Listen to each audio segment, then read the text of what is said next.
আমার স্বামী বাড়িতে ছিল না, তাই আমি কাজের লোকের ঘরে গেলাম। কাজের লোকের সাথে রাতে ঘুমানোর সাথে সাথে কাজের লোক এমন একটা কাজ করল যে আমার অন্তরাত্মা কেঁপে উঠল। এই কাজের লোকটা অনেক রোমান্টিক ছিল দেখতে, যাকে আমার স্বামী কিছুক্ষণ আগে নিয়ে এসেছে। আমার স্বামী দরজার বেল বাজানোর সাথে সাথে আমি দরজা খুললাম। এই কাজের ছেলেকে আমার স্বামীর সাথে দাঁড়িয়ে থাকতে দেখে আমি চোখের পলক ফেলতে ভুলে গেছি। এই কাজের ছেলেটি যেন স্বর্গের রাজপুত্র সৌন্দর্যে ভরপুর। আমি ভুলে গেছি যে আমার স্বামীও ওর পাশে দাঁড়িয়ে আছে। আমার স্বামী আমার হাতটা ধরে একটু নাড়াচাড়া দিলেন। আমি অবাক হয়ে উঠলাম। আমার স্বামী বলল, কি ব্যাপার, পিছনের দিকে সরো, সাগরকে ভিতরে ঢুকতে দাও। সাগর 12 বছরের রোমান্টিক ছেলে। আমি সরে দাঁড়ালাম একটু। আমার স্বামী সাগরকে নিয়ে ঘরের ভিতরে ঢুকল। আমি মনে মনে ভাবছি, কেন আমার স্বামী একে সাথে করে নিয়ে এসেছে। আমাকে পোশাক ছাড়া দেখে আমার স্বামী আমার দিকে চোখ বড় বড় করে তাকালো।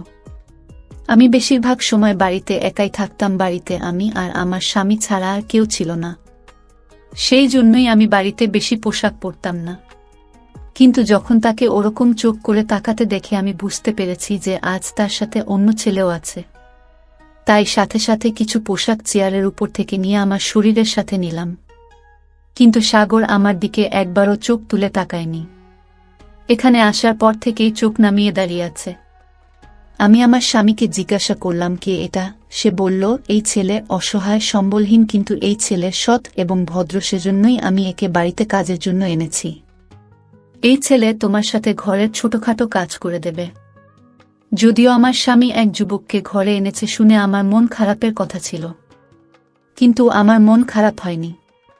কেন আমি জানি না, আমার স্বামীর এই সিদ্ধান্তে আমি ভিতরে ভিতরে অনেক খুশি হয়েছি।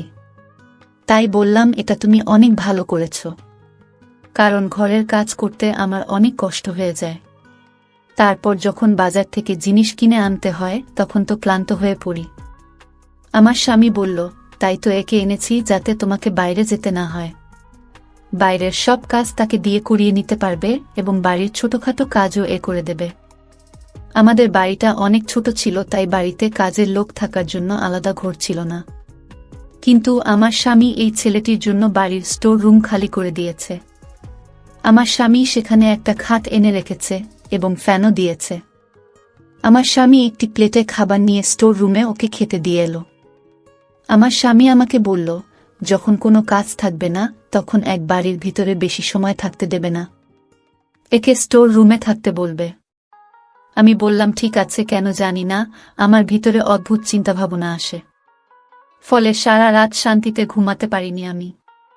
চোখ বন্ধ করলেই চোখের সামনে ভেসে ওঠে সাগর মুখটা। কেন জানি না, তবে আমার মন চাইছিল রাতটা তাড়াতাড়ি শেষ হয়ে যাক আর আমার স্বামী তার কাজে চলে যাক, আর আমি এই সাগরকে মন ভরে দেখি, যাকে এক পলক দেখে আমি পাগল হয়ে গেছি। যতটা সুন্দর এই ছেলে ছিল, আজ পর্যন্ত কোনো মেয়ের মুখও এত সুন্দর দেখিনি। এই কথাটা ভেবেই আমি অবাক হচ্ছিলাম যে এ কেমন অদ্ভুত ছেলে যে একবারও আমার দিকে চোখ তুলে তাকালো না। পরের দিন অনেক ভোরে ঘুম থেকে উঠে রান্নাঘরে গিয়ে নাস্তা তৈরি করছিলাম। আমি এমন সময়ে আমার স্বামী স্টোর রুমের দরজায় শব্দ দিল। ছেলেটি বেরিয়ে আসে। আমার স্বামী ওকে বলল, বাজার করে এনে মালকিনের সাথে প্রয়োজনীয় কাজ করে নাও, তারপর আমি তোমাকে দোকানে নিয়ে যাব। এই কথা শুনে আমি চিন্তায় পড়ে গেলাম যে কেন আমার স্বামী একটি দোকানে নিয়ে যাবে। সে তো একই ঘরের কাজের জন্য নিয়ে এসেছে। আমি খাবার তৈরি করা বন্ধ করে বাইরে বেরিয়ে এসে বললাম, একে কোথায় নিয়ে যাবে? একে তো ঘরের কাজের জন্য এনেছ, তাই না? আমার কথা শুনে আমার স্বামী প্রথমে আমার দিকে অদ্ভুতভাবে তাকালো, তারপর বলল, সারাদিন এখানে এ কি করবে? এখনো 1 ঘন্টা বাকি আছে, তুমি যে কাজ করতে চাও করিয়ে নাও, তারপরে একে আমি আমার সাথে দোকানে নিয়ে যাব, আর একবারে রাতে আমার সাথে ফিরবে। তারপরে রাতে তোমার যে যে কাজ বাকি থাকবে তা করে দেবে। কথাটা শুনেই আমার মনটা খারাপ হয়ে গেল। আমি ঘরে এসে নাস্তা রেডি করলাম, আর ছেলেটিও রান্নাঘরে এসে বলল, দিদি, তোমার কোনো কাজ থাকলে বলো, আমি তাড়াতাড়ি করি। ওর দিকে ঘুরে তাকালাম, এখনো মাথা নিচু করে কথা বলছিল। ওর দিদি বলা শুনে আমার শরীরে কেমন যেন রাগ হয়ে গেল। এটা সত্য যে আমি ওর চেয়ে কয়েক বছরের বড়, কিন্তু দিদি তো মোটেও না। আমি বললাম, দেখো, আমার নাম সুদীপা, আমাকে সুদীপা বলেই ডেকো। আমার এত বয়স হয়নি যে আমাকে দিদি বলে ডাকবে। আমি অনেক খুশি মনে ওকে এই কথাটা বললাম। তারপর একটু রাগ দেখিয়ে বেশি এর মধ্যে বাসনগুলো রাখলাম। আমি আর ওকে বললাম বাসনগুলো ধুয়ে তারপর রান্নাঘর পরিষ্কার করে যাবে, এই বলে আমি বেরিয়ে এলাম। আমার স্বামী রেডি হচ্ছিল। রেডি হয়ে নাস্তা শেষ করে এদিকে সাগর সব কাজ করে ফেলল। বাজার থেকে জিনিস নিয়ে এসেছিল। তার কিছুক্ষণের মধ্যেই আমার স্বামী ওকে দোকানে নিয়ে গেল। কেন জানি না আজকের দিনটা অনেক কষ্টে কাটিয়েছি। আমার মনে হচ্ছিল সময় যেন থেমে গেছে। আমি বারবার ঘড়ির দিকে তাকাতে থাকলাম, যদিও প্রতিদিন আমার সময় দেখতে দেখতেই কেটে যেত, কারণ ঘরের কাজে সারাদিন ব্যস্ত থাকতাম। আমি তাই মনে হতো দিনটা অনেক তাড়াতাড়ি পার হয়ে গেল, কিন্তু আজ যেন সময় পার হচ্ছে না। এই অস্থিরতায় আমি অনেক কষ্ট পাচ্ছিলাম। বারবার আমার ওই ছেলের কথা মাথায় আসছিল। আমার স্বামী রাতে আসার সময় হওয়ার আগেই আমি তাড়াতাড়ি রুমে গিয়ে ভালো পোশাক পরে মেক আপ করলাম, এমনকি আমার চুলগুলো ছেড়ে দিলাম। যদিও আমার বিয়ে হয়েছে 7 বছর, আমি কখনই আমার স্বামীর জন্য এভাবে সাজিনি। বিয়ের প্রথম 1 মাস নিজেকে সুন্দর করে সাজাতে, এরপরে আমি ঘরের কাজে এত ব্যস্ত হয়ে পড়ি যে সাজার কথা মাথাতেই আসতো না আমার। কিন্তু আজকে কেন জানি না আমার নিজেকে সুন্দর করে সাজাতে মন চাইল। আমাকে সবাই সুন্দরী বলতো। বয়স প্রায় 30 বছর হলে কি হবে? আমার সুন্দর চেহারার কারণে বেশিরভাগ মানুষ আমাকে অবিবাহিত বলেও মনে করত। আমি যখনই আমার স্বামীর সাথে কোথাও যেতাম সবার চোখ আমার দিকে আটকে থাকত, কারণ আমার স্বামী চেহারা ভালো ছিল না। তার অনেক বড় শরীর এবং উচ্চতাও কম, আর আমি সুন্দরী। সেজন্যই আমার কাজের ছেলে সাগরের চেহারা দেখে আমার মনের মধ্যে কেমন যেন হচ্ছে, আমার মনের ভিতরে গোলাপ ফুল ফুটে উঠল। রাতে আমার স্বামী ঘরে ঢোকার সাথে সাথে আমাকে দেখে অবাক হয়ে গেল, কিন্তু আমার চোখ শুধুমাত্র সাগরের দিকে। আমি অনেক কষ্টে সারাটা দিন পার করেছি, কিন্তু একটা অদ্ভুত ছেলে, কারণ ও আমার দিকে একবারও চোখ তুলে তাকায়নি।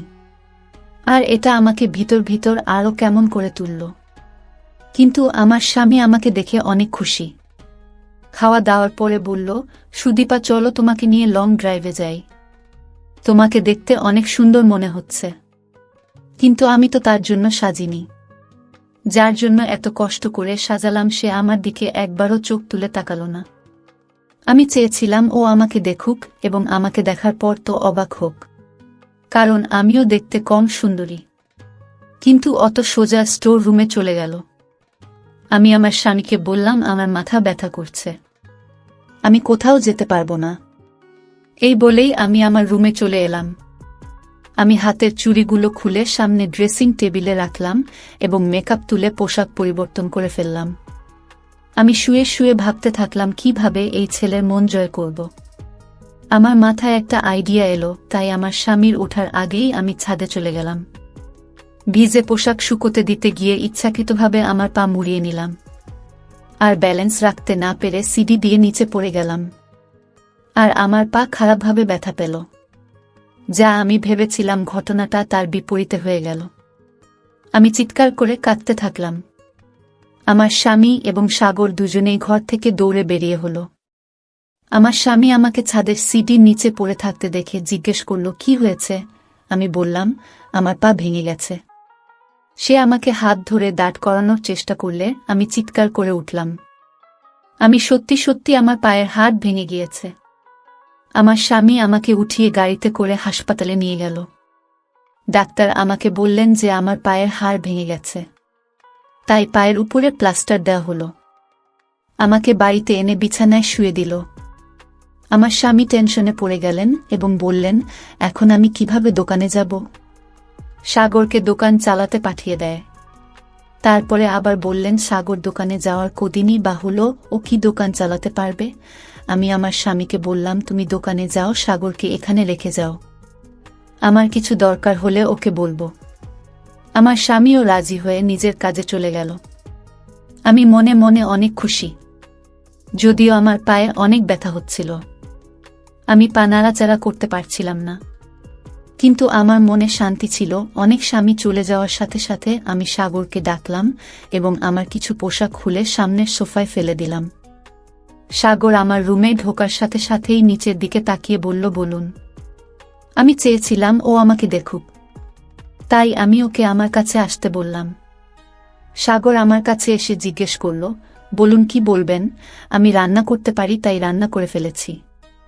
রান্নাঘর এবং ঘরও পরিষ্কার করে ফেলেছি। আমি ওকে বসতে বললাম। এটা শুনে ও আমার দিকে তাকালো এবং সাথে সাথে চোখ ফিরিয়ে নিল আর পা পিছিয়ে গেল আর বলল, কিছু প্রয়োজন হলে বলুন। ওর এই কথা শুনে আমি উপরে গিয়ে বললাম, আমার পায়ে অনেক ব্যথা আর রুমে বসে বোরিং হচ্ছি, বাইরে ব্যালকনিতে বসব। তুমি আমাকে ধরে বাইরে নিয়ে বসিয়ে দাও। আমি চাইছিলাম ও আমার কাছে আসুক, কিন্তু ও এই কথা শুনে অবাক হয়ে বলল, আমি কাজ করতে পারবো না, রাতে স্যার এলে তবেই বের হতে পারবেন। এই বলেই রুম থেকে বেরিয়ে গেল। আমার অনেক রাগ হচ্ছিল যে ও নিজেকে কি ভাবে। আমি যতই ওর কাছে যাওয়ার চেষ্টা করছি, ও তো আমার থেকে দূরে পালাচ্ছিল। কিন্তু একদিন সুযোগ পেয়ে গেলাম। আমার স্বামী কাজের জন্য বাড়ি থেকে বের হয়েছে। অমনির সাথে সাথে ইচ্ছা করে এমনভাবে চিৎকার শুরু করলাম যেন আমি পড়ে গেছি। আমি খাট ধরে কোনো রকম মাটিতে বসলাম এবং এমন ভাব করলাম যেন বিছানা থেকে পড়ে গেছি। সাগর রুমে ঢোকার সাথে সাথে আমি কান্নার অভিনয় করতে থাকলাম। ও আমার কাছে এসে আমাকে পড়ে থাকতে দেখে ওকে বাধ্য হয়ে আমাকে ধরে উঠাতে হলো। যখন ও আমার হাত এবং আমার শরীরটা ধরে আমাকে ওঠানোর চেষ্টা করল, তখন আমার হৃদয়টা কেমন একটা করতে থাকল। আমি অনেক খুশি। আমি তো এটাই চেয়েছিলাম। ও আমাকে বিছানায় বসিয়ে দিল। তারপর থেকে প্রতিদিন আমি এটাই করতে থাকলাম। আমি ওকে বারবার ডাকতাম, আরও আমাকে সাহায্য করতে বাধ্য হতো। আমি চেয়েছিলাম যে আমার ঘনিষ্ঠতা ওকে অস্থির করে তুলুক। যখন কোনো ছেলে একজন মহিলা এত কাছাকাছি থাকে, তখন তার মনে কিছু না কিছু সৃষ্টি হয়। আসলে একজন মানুষ তার কাঙ্ক্ষিত জিনিস যদি কাছে পায়, তাহলে সেটা তাকে চিন্তায় ফেলে দেয়। আমিও তো এটাই চাইছিলাম। আমার বিয়ের 7 বছর পার হয়ে গেছে, কিন্তু এখনো আমার বাবু হয়নি। আমার স্বামী আজ পর্যন্ত আমাকে এ নিয়ে কখনো খারাপ কথা শোনায়নি। আমি সুন্দরী, সেজন্য যখনই যে কোনো অনুষ্ঠানে যেতাম, অল্প বয়সী সুন্দর ছেলেদের দেখে আমার চোখ তাদের দিকে আটকে যেত। সুন্দর আর রোম্যান্টিক ছেলেদের দেখে আমার হৃদয়ে ঝড় শুরু হয়ে যেত। এই সময় আমার স্বামী আমার পাশে বসে থাকলে আমার অনেক খারাপ মনে হতো। মাঝে মাঝে মনে হয় যেন আবেগে ভুল সিদ্ধান্ত নিয়ে ফেলেছি আমি শুধু টাকা দেখেছি, কারণ আমার বাবা গরিব আর বাড়িতে অভাব থাকত সব সময়। সেই মুহূর্তে আমার মনে হয়েছিল, যখন আমার কাছে টাকা থাকবে, তখন আমি জীবনের সমস্ত সুখ পাব আর আমার মনের সমস্ত দুঃখ দূর হয়ে যাবে। আমার স্বামী সুন্দর নয়, কিন্তু ভেবেছিলাম একজন মানুষের সমস্ত গুণ থাকে না। আর স্বামী যে সুন্দর নয়, এই দুঃখ আমি সময়ের সাথে সাথে ভুলে যাব। কিন্তু এরকম হলো না। আমি আমার স্বামীকে কখনই পছন্দ করতে পারিনি, যদিও আমরা একটা সুন্দর বাড়িতে থাকতাম। আমার রুমে এসে আছে, খাওয়ার পর আর কোনো কষ্ট নেই। টাকা পয়সা খরচ করার সময় আমাকে চিন্তা করতে হতো না। কিন্তু আমার স্বামীর সাথে থাকতে একদমই পছন্দ হতো না আমার। তার সাথে যতটা সময় থাকতাম, মানসিক সমস্যায় ভুগছি আমি। সেই সময় আমার না টাকা পয়সা না বড় বাড়ি কোনটা ভালো মনে হতো না। মাঝে মাঝে আমার মনে হতো হয়তো ভুল করে ফেলেছি। আমার স্বামী যদি আমার প্রিয় হতো, তবে আমি তার সাথে ছোট ঘরেও আনন্দের সাথে থাকতে পারতাম। ওর সাথে আমি মন খুলে কথা বলতে পারতাম। আমার মনের ইচ্ছে আমার মধ্যে একটা ভালো চাহিদা তৈরি করে। সাগরকে দেখে আমার মনে হলো আমার খোঁজ শেষ। আমি চেয়েছিলাম ও আমার দিকে আকর্ষিত হোক, কিন্তু আমার দিকে মুখ তুলে তাকাতো না। আমি ওর চোখে আমাকে দেখতে চেয়েছিলাম। এখন আমার পা অনেকটাই ঠিক হয়ে গেছে, প্লাস্টারও খুলে ফেলেছি আমি। কিন্তু আমি হাঁটার সময় ইচ্ছাকৃতভাবে ব্যথার অভিনয় করতাম, যাতে ও আমাকে ধরে হাঁটতে সাহায্য করে। আমার স্বামী আমাকে একটা স্ট্যান্ড কিনে দিতে চেয়েছিল, যাতে আমি তার সাহায্যে সহজে হাঁটতে পারি। আর ডাক্তারও বলেছিল, আপনি আপনার পায়ে ভর দিতে পারেন। আমি আমার স্বামীর দিকে চোখ গরম করে তাকিয়ে বললাম, ডাক্তার কিভাবে বুঝবে আমার ব্যথা হচ্ছে কি না? তার কি, সে তো আমার হাঁটার কষ্ট বুঝতে পারছে না।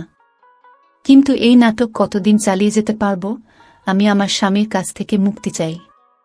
একদিন সাগর রান্নাঘরে বসে তার ছোট নোকিয়া মোবাইল দিয়ে কারো সাথে কথা বলছিলেন। আমি সেই সময় মোটামুটি হাঁটাচলা করতে পারতাম। আমি ইচ্ছা করেই ধীরে ধীরে রান্নাঘরের দরজার কাছে এগিয়ে গেলাম ও কাউকে বলছিল, অনেক তাড়াতাড়ি মাকে তোমাদের বাড়িতে পাঠাব। আমি এখন চাকরিও পেয়ে গেছি। এখন তোমার বাবা মা না করতে পারবে না। আমি তাকে অনেক টাকা দিয়েছি, তোমাকে বিয়ে করে শহরে নিয়ে আসব। কথাটা শুনে আমার মন উড়ে গেল। আমি সাগরকে অনেক ভালোবাসতে শুরু করেছি। ওটা থেকে দূরে থাকতে পারবো না আমি চেয়েছিলাম ও আমাকে ভালোবাসে, কিন্তু ও তো অন্য মেয়ের প্রেমে পড়েছে। আমি আস্তে আস্তে আমার রুমে এলাম। এই সময় আমার কিছুই ভালো মনে হচ্ছে না। আমার মনে হচ্ছিল মেয়েটা আমার সামনে এলে ওকে শেষ করে ফেলব। সাগর আমাকে ছাড়া অন্য কোনো মেয়েকে কিভাবে ভালোবাসতে পারে? আমি আয়নায় নিজেকে দেখলাম, আমি অনেক সুন্দরী। এটা কিভাবে সম্ভব যে সাগরের আমাকে ভালো লাগে না? আমি ছাড়া অন্য কোনো মেয়ের দিকেও কিভাবে তাকায়? তারপরে আমার মাথায় আসতে থাকলো, ওই মেয়েটা হয়তো অনেক সুন্দর, আমিও হয়তো তার মতো সুন্দরী না। সে যাই হোক না কেন, আমি সহ্য করতে পারছিলাম না। রাগে আমার চোখ থেকে পানি পড়তে থাকল। আমি সাগরকে ডাকলাম ও আমার রুমে এসে আমাকে নিজের পায়ে দাঁড়িয়ে থাকতে দেখে অবাক হয়ে বলল, আমাকে কেন ডেকেছেন? আমি বললাম, ভিতরে এসো, তোমার সাথে আমার কিছু কথা আছে। ঘরের ভিতরে এলে আমি ওকে বললাম, আমি তোমাকে ভালোবাসি। ও আমার এই কথা শুনে আমার মুখের দিকে প্রথমে বারবার তাকালো, সেটাও খারাপ চোখে। ও বলল, এ কথা বলতে আপনার লজ্জা করে না? আমি বললাম, তুমি হলে এত সুন্দর, এতে আমার কোনো দোষ নেই। তারপর আমি আলমারি থেকে অনেক টাকা বের করে ওকে দিলাম। এত টাকা দেখে অবাক হয়ে গেল। আমি বললাম, আমি তোমাকে টাকা দিয়ে ভরিয়ে দেব যদি তুমি আমার ইচ্ছা পূরণ করো। আমি শুধু এই অবধি বলেছিলাম, তখন ও আমার মুখে একটা থাপ্পড় দিল এবং বলল, আমি মালিককে সব কথা বলে দেব যে আপনার চিন্তা ভাবনা কি। আমি আপনাকে সবসময় বড় দিদির মতো ভাবি, আর আপনার আমাকে নিয়ে এসব ভাবতে লজ্জা করে না। আমি ওর থাপ্পড়ে এতটা ব্যথা পাইনি যতটা ওর দিদি ডাকাতে পেয়েছি। আমি বললাম যে আমি তোমার দিদি না, আমি তোমাকে ভালোবাসি। তোমার প্রেমে এতটাই পাগল হয়ে গেছি যে যে কোনো মূল্যে তোমাকে পেতে চাই।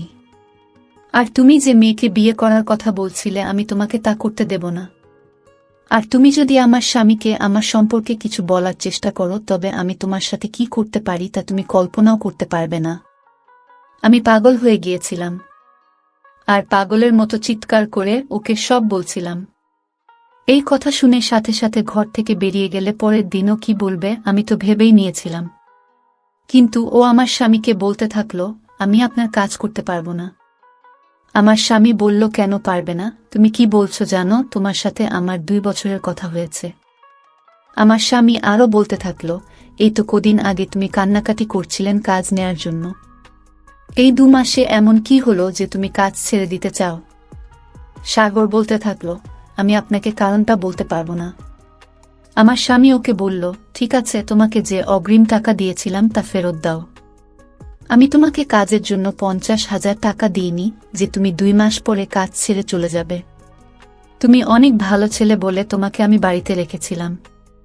তুমি বাড়িতে থাকলে আমার স্ত্রী নিরাপদে থাকবে, এটা আমি নিশ্চিত ছিলাম। সেজন্যই তোমাকে দেখেছিলাম।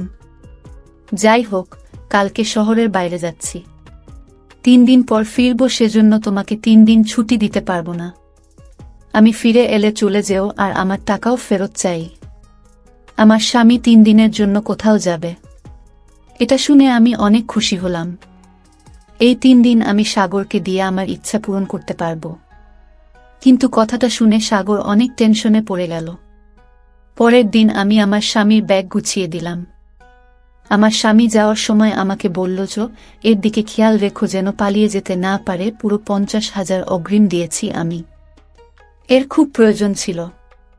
এর শ্বশুর তার মেয়ের বিয়ে অন্য কারো সাথে দিয়ে দিত, তাই 50,000 টাকা দিয়ে সেখানের বিয়ে পাকা করে আসে। এখন আমি বুঝতে পারছি কেন এ আমাদের এখানে কাজ করে। আমার স্বামী চলে গেল, আর সাগরও দোকানে চলে গেল। রাতে যখন সাগর বাড়ি ফিরে এলো তখন আমি সেজে ওর সামনে দাঁড়ালাম। আমাকে দেখে ওর মনোভাব পরিবর্তন হয়ে গেল। এরপর সোজা স্টোর রুমে গিয়ে ভিতর থেকে দরজা লাগিয়ে দিল। আমি এটা দেখে ওর উপরে রেগে গিয়ে বললাম, তাড়াতাড়ি দরজাটা খোলো। সাগর বলল, তুমি এখান থেকে যেতে পারো। আমি দরজা খুলব না। আমি অনেকক্ষণ ওর দরজার সামনে ছিলাম। তারপরে ক্লান্ত হয়ে ঘরে ফিরে এলাম। ওর উপর আমার অনেক রাগ হচ্ছিল। রাত 12টার দিকে আমার মাথায় হঠাৎ খেয়াল হলো যে আমার কাছে তো স্টোর রুমের চাবি আছে। আমি দেরাজ থেকে স্টোর রুমের চাবি বের করে অনেক আস্তে আস্তে স্টোর রুমের দরজা খুললাম। সামনের খাটের উপর মুখে চাদর দিয়ে সাগর ঘুমাচ্ছিল। আমি আস্তে আস্তে স্টোর রুমের দরজা বন্ধ করে ঘাটের উপরে ওর পাশে গিয়ে শুয়ে পড়লাম। ঘরে হালকা অন্ধকার ছিল। আমি ওকে ধরতেই যে শব্দ শুনলাম তা আমার মন কাঁপিয়ে দেওয়ার জন্য যথেষ্ট। আমি সাথে সাথে উঠে বসলাম। একটা টর্চের আলো আমার মুখের উপর পড়ল। তার আলোয় আমি দেখতে পেলাম যে লোকটা খাট দখল করে আছে সে আর কেউ না, আমার স্বামী। এটা দেখে আমি অবাক হয়ে গেলাম। আমার স্বামী বলল, সাগর আমাকে তোমার ব্যাপারে সব কথা বলেছে এবং আমি মিথ্যা বলেছিলাম যে আমি অন্য শহরে যাচ্ছি। আমি তোমার সত্যিটা দেখতে চেয়েছিলাম। আমি কাঁদতে থাকলাম। আমার স্বামীর সামনে আমার সব সত্যটা বেরিয়ে গেছে।